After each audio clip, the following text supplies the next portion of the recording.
Hello, welcome to the KOREAZ channel, a platform for Korea's public diplomacy, where we introduce to you Korea's foreign policy and global issues of interest in an easy and intriguing way. I'm Lee Hae-sung, host of KOREAZ channel. The year 2022 is not only the 140th year since the first step was made to establish Korea-U.S. relations, but it's also the first year of the new administration in Korea. As you all know, Korea's 20th president was inaugurated on May 10th, and the summit between the two countries is going to be held in Seoul soon. The 140th year of history between the two countries holds special meaning, and we've invited just the right person to talk about the past, present, and future of the Korea-U.S. alliance. Let us welcome our special guest with a round of applause. Ambassador, I'm very pleased to have you here. Could you introduce yourself briefly to the followers? Friends of Korea around the world, it's such a pleasure to meet with you.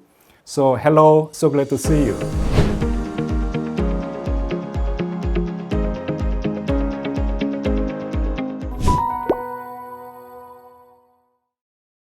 For about 4.5 years, from 2013 to 2017, which is the longest record to serve as an ambassador to the United States.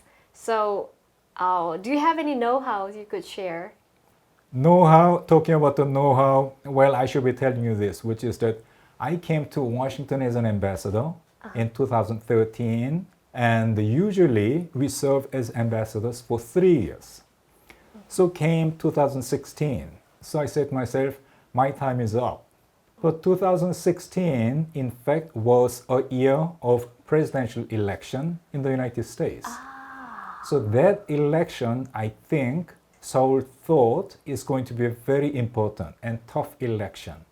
So I think that is the reason why Seoul said, well, Ambassador Ahn, you better stay a little bit longer. Stay and 1 year longer. So that a little bit longer turned out to be 1.5 years. So I ended up by staying quite a bit in Washington, D.C. So it was kind of a coincidence. It's a coincidence. So in a sense, I should be thanking President Trump for having served for so long as an ambassador in Washington. What can this year bring to the progress of the Korea-U.S. relations? I expect a lot of great things are going to happen between Korea and United States this year in 2022. And there are hundreds of reasons why I think so. But at the same time, if you tell me what in fact would be the one most important reason for the confidence I have, I would say that is President Yoon and President Biden. They have such deep faith and belief in the importance of the alliance between Korea and then the United States. Oh, so both sides are willing to strengthen the relationship. I think so. Wow, that's very hopeful. Right. Yeah. I want to ask you about the meaning and importance of Korea-U.S. alliance. I always thought there are two important P's for diplomacy. First P, that stands for peace. Second P stands for prosperity. Prosperity. The new Korean government was formed in 1948. 2 years later, Korea in fact was at the peril of being, in a sense, overtaken by communist North Korean armed attack.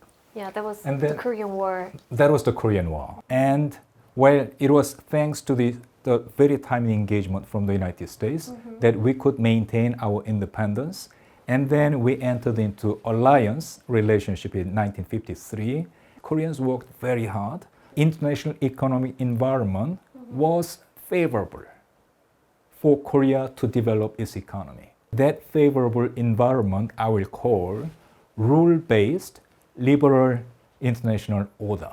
A lot of credit for that. That is to say, creating that favorable environment. In fact, well, it owed a lot to what United States was doing in order to build that kind of world order.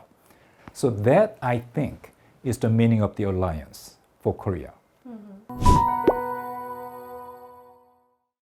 This year also marks the 69th anniversary of the Korea-U.S. alliance. Could you please point out the most important landmark in the history of Korea-U.S. relations? I think the first important landmark was back in 1950 when the Korean War broke out. Yeah. There were no less than 1.8 million soldiers who came from United States to Korea to work with us, to fight with us. Without their sacrifice, without their service, then of course, modern day Korea wouldn't be here. And then I think the second very important juncture in the relationship between Korea and the United States, I think that was 1990. Then this rule-based liberal order, it in fact was limited to what we used to call the free world. It didn't reach the communist world. And then a lot of things happened between 1989 to 1992. And then the end result of it was Cold War came to an end. And as a result of that, this global order, rule-based liberal order, it in fact reached out to the whole world.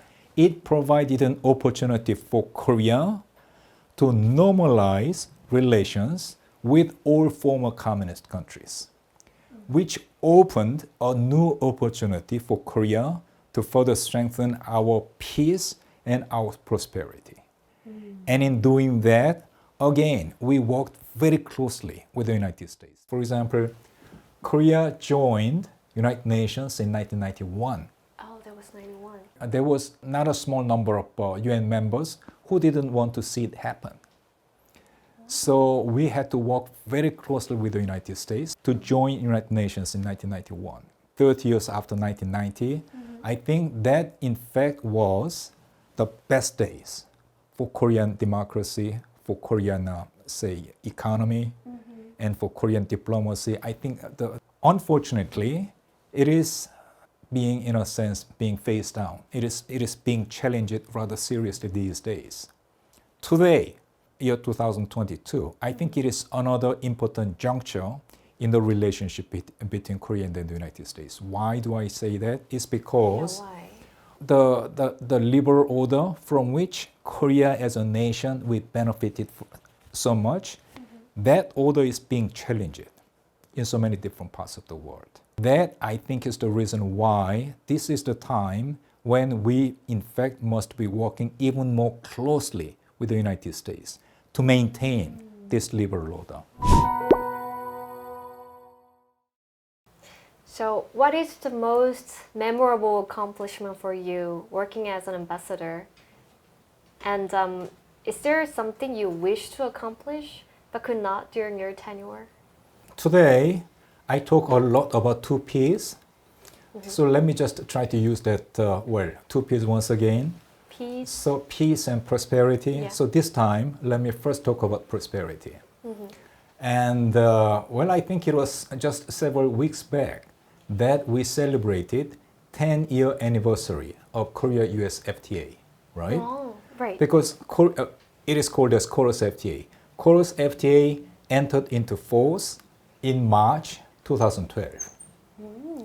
And I came as an ambassador to Washington in 2013, which means KOREAZ FTA was still a very young FTA between Korea and the United States.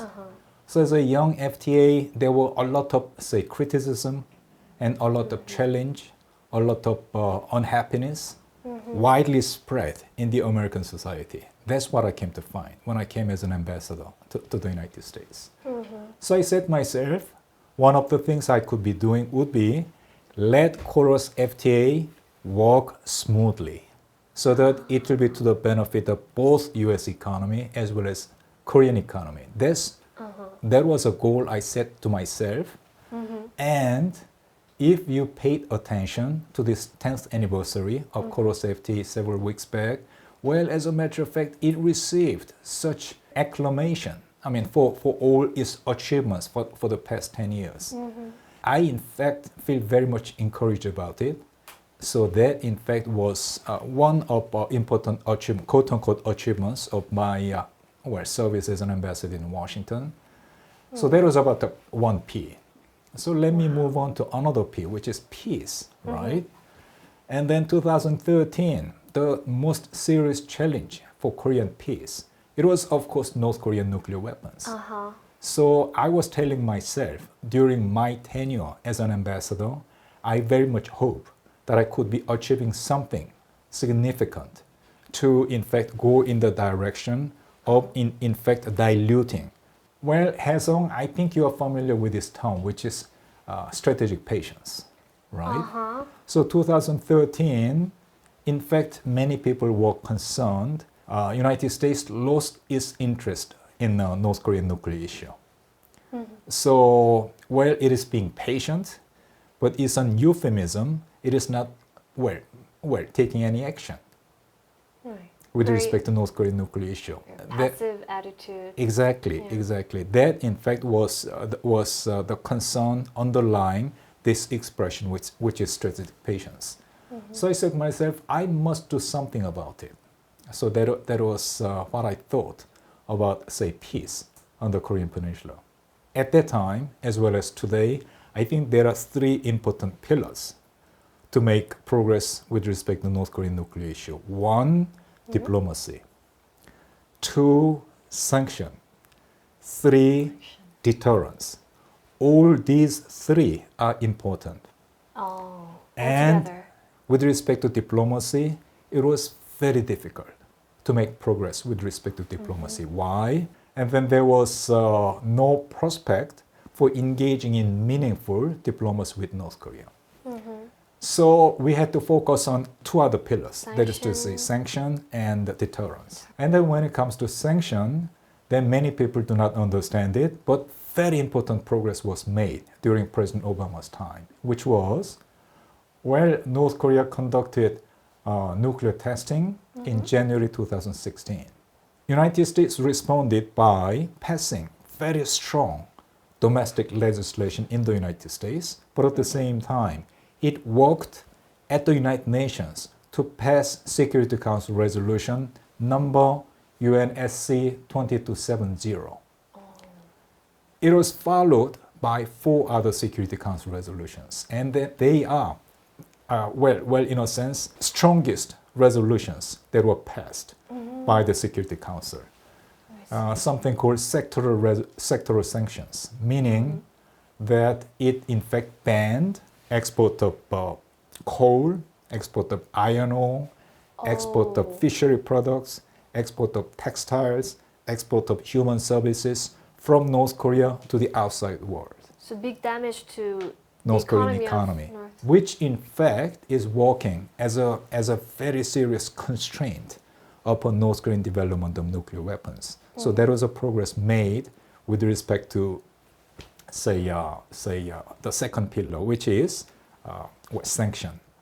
With respect to the third pillar, which is deterrence, again, we could make a certain progress with respect to deterrence. So that these were the efforts I was engaged in order to advance North Korean nuclear issue. But at the same time, at the end of the day, North Korea kept on developing its nuclear weapons, kept on developing missiles. Wow. So if you ask me, what do you regret most out of my days in Washington, D.C., I have to confess to you, well, we made a lot of efforts, but at the same time, we couldn't stop North Korea, keep on making its efforts to further strengthen its nuclear capability. So that's something I regret most. And in terms of FTA, compared to the initial response about the FTA, things have changed a lot. I think it's largely thanks to you, your effort. Well, Hae-sung, I wouldn't say that, but I told you, when I first came to Washington, D.C., then it was very early days of KOREAZ FTA. So I recall that was in March 2014. So that was the second anniversary of KOREAZ FTA. So there was a proposal to hold one conference or symposium at the U.S. Capitol, U.S. Congress, in commemoration of the second anniversary of KOREAZ FTA. So I was there, and I spoke there, and several other panelists spoke there, and then it in fact went on to have Q&As, questions and answers. Q&A. Most of the questions, they came from U.S. business community representatives. Like, They were very unhappy about KOREAZ FTA yeah. because of rules of origin, because of financial data, because of safety standards and emission standards of U.S. automobiles being exported to Korea, etc., etc. A lot of complaints. And it just happened that there were about 10 Korean members of National Assembly who happened to participate and then watch that seminar. So at the end of the seminar, we were just walking out, and I was approached by one member of the Korean National Assembly, who in fact was a very high-ranking member of today's Minjudang, right? And then who in fact was very much against the ratification of KOREAZ FTA. Oh, so he was against FTA in the first place. This member was against the FTA. So it was a lady. She approached me and then said, well, at the end of the day, KOREAZ FTA is in fact changed her mind? favorable for Korea. She just watched it, and then she must have thought, if there are so many American business representatives who are unhappy about it, then that must mean it must be It's beneficial for Korea. exactly, Right? exactly. So I said, so I didn't say a word because I knew she used to be very much against the ratification. But anyhow, so you're absolutely right when you say, so perception about KOREAZ FTA, it changed a lot, both in Seoul as well as in Washington D.C. So that's the reason why I said it was one of the things about which I felt happy about what I was doing in Washington D.C. I think she was happy to see many unhappy Americans. Exactly, FTA. exactly. She's a politician, right? So politicians' way of understanding how KOREAZ FTA was functioning. What were some common agendas in previous Korea-U.S. summits? The most important agenda item used to be security cooperation between Korea and the United States. After 1990s, for obvious reason, we in fact used to talk a lot about North Korean nuclear development. Second agenda item was, of course, the economic cooperation. Used to focus a lot on KOREAZ FTA for a certain period of time. But at the same time, there is a third agenda item, which is global cooperation. Meaning, Korea and United States, we are, cooperating very closely on large number of areas on global issues. Likewise, what do you expect the key topics of the upcoming summit between the two countries? Basically, they will be discussing about these three issues that we just discussed about. There is the security, economy, and the global issues. Said that the chemistry between the two presidents would be fantastic, right? I guess so. Because they share the same belief. And then what would be more advantageous than sharing same belief in order to, promote, say, positive chemistry. So I'm pretty sure about that.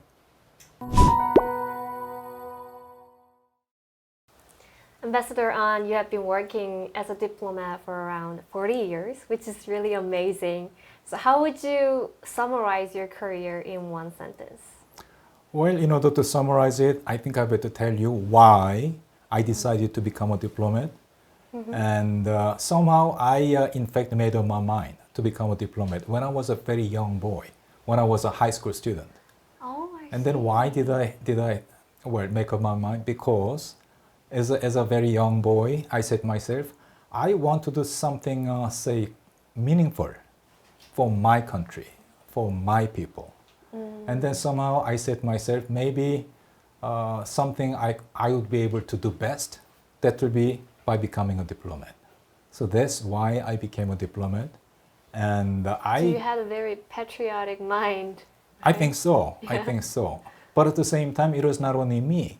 That's something which, in fact, was commonly shared, broadly shared, among my generation of friends.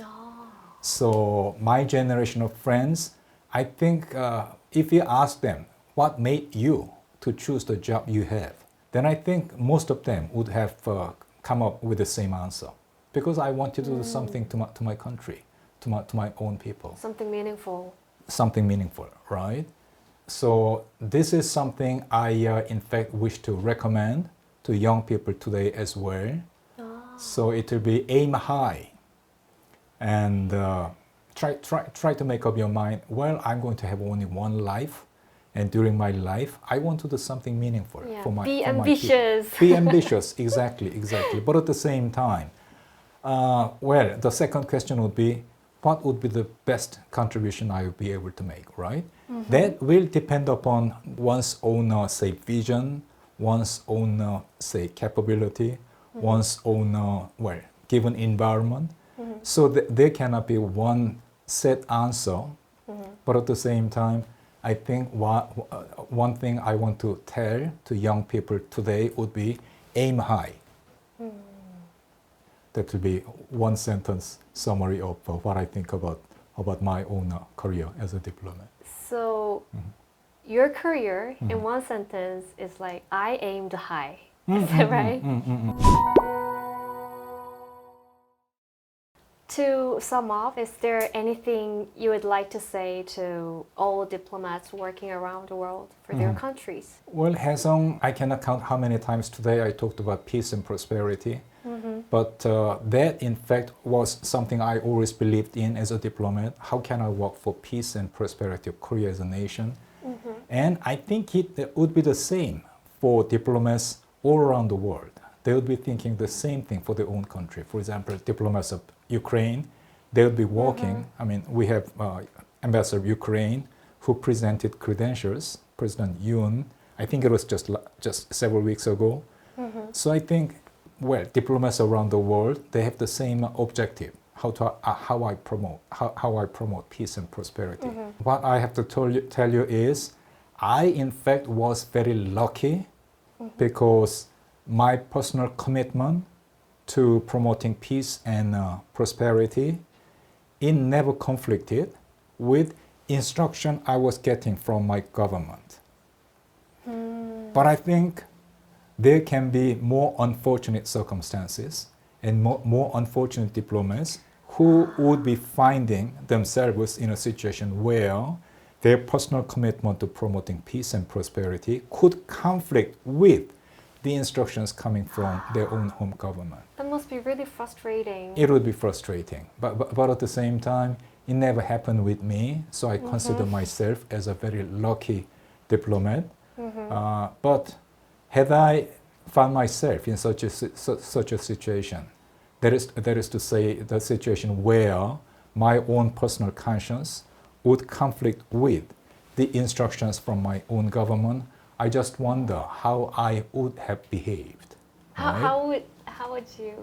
Well, as a matter of fact, fortunately, I never found myself in such a situation. But when I was a young diplomat in Washington, D.C. in 1990s, then I think that was the very first time that North Korean diplomat defected. North Korean diplomat defected from his post, I think somewhere in Africa. So I just read the story, and my heart really ached for him. I mean, we were almost of the same age, and I represent South Korea. He represents North Korea, and then he in fact defected.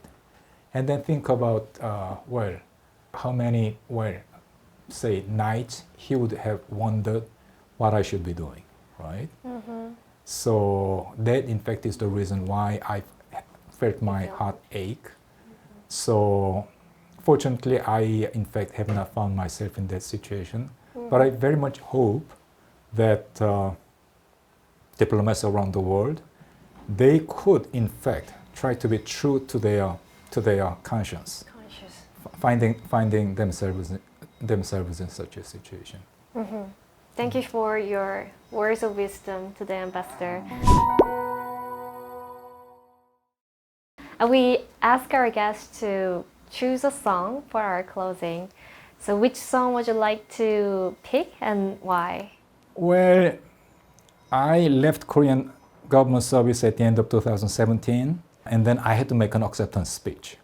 I just looked at the people around the room, and then it included many former prime ministers, former seniors, former superiors, my former colleagues, my mother, my wife, my son, my friends. So I just looked at them and then said, well, if I could achieve anything as a diplomat, then I think I know I would not have been able to do it without your guidance, without your support, and then without your friendship. I, in fact, stood upon your shoulder, and without your shoulder, I would not have been able to do that. Well, there is a song, you raise me up. You raise me up. You raise me up to more than I can be.